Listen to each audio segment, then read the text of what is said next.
ఈరోజు మనం పిగ్మెంటేషన్ గురించి చెప్పుకుందామండి. చాలామంది ఫోన్ చేసి మేడం ఒక్కసారి మీరు పిగ్మెంటేషన్ గురించి వీడియో చేయండి అని అడిగారండి.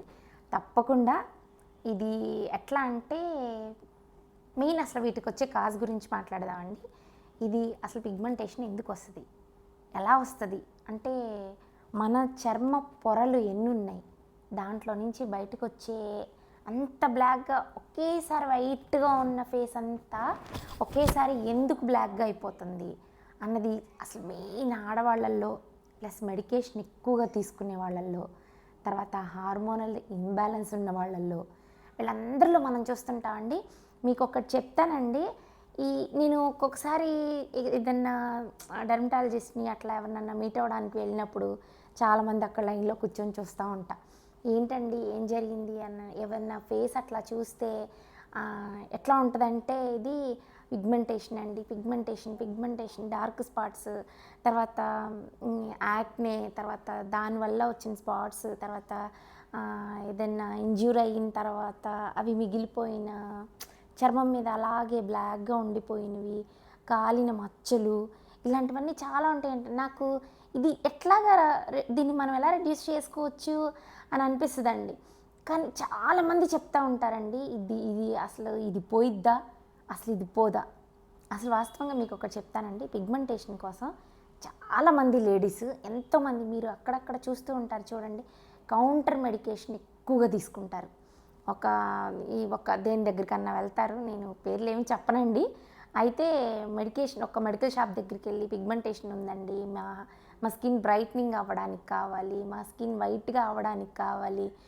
యాక్చువల్గా వాళ్ళు ఉండేది వైట్ కలరే, కానీ ఈ కలర్ ఎంత ఫీల్ అవుతారంటే మన లేడీస్, ఇంకా కలర్ వస్తే బాగుంటుంది, ఇంకా కలర్ అవసరం లేదండి. స్కిన్ మనకి హెల్దీగా ఉంటే చాలు.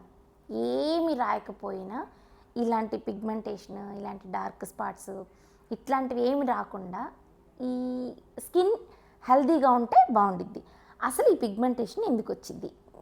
మెయిన్ మన సౌత్ స్టేట్స్లో ఉన్న మెయిన్ ప్రాబ్లం అండి సన్ ఎక్స్పోజర్.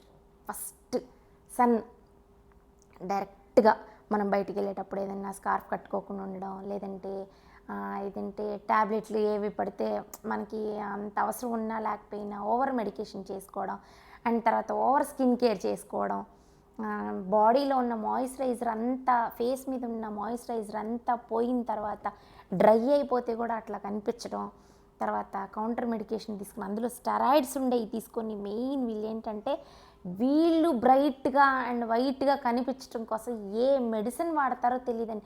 మీరు ఈ మధ్యకాలంలో చాలామందిని గమనించండి, ఎట్లా ఉంటుందంటే ఫేస్ అంతా ఇక్కడ వరకు ఈ ఏరియాలో ఈ ఏరియాలో ఒక స్కిన్ని పీల్ చేసినట్టుగా రెడ్డిష్గా, ఫేస్ అంతా ఒక కలర్లో, తర్వాత హ్యాండ్స్ అంతా ఒక కలర్లో, లేదంటే అట్లా ఒక పిచ్చి కలర్ లాగా అనిపిస్తుంది అనమాట.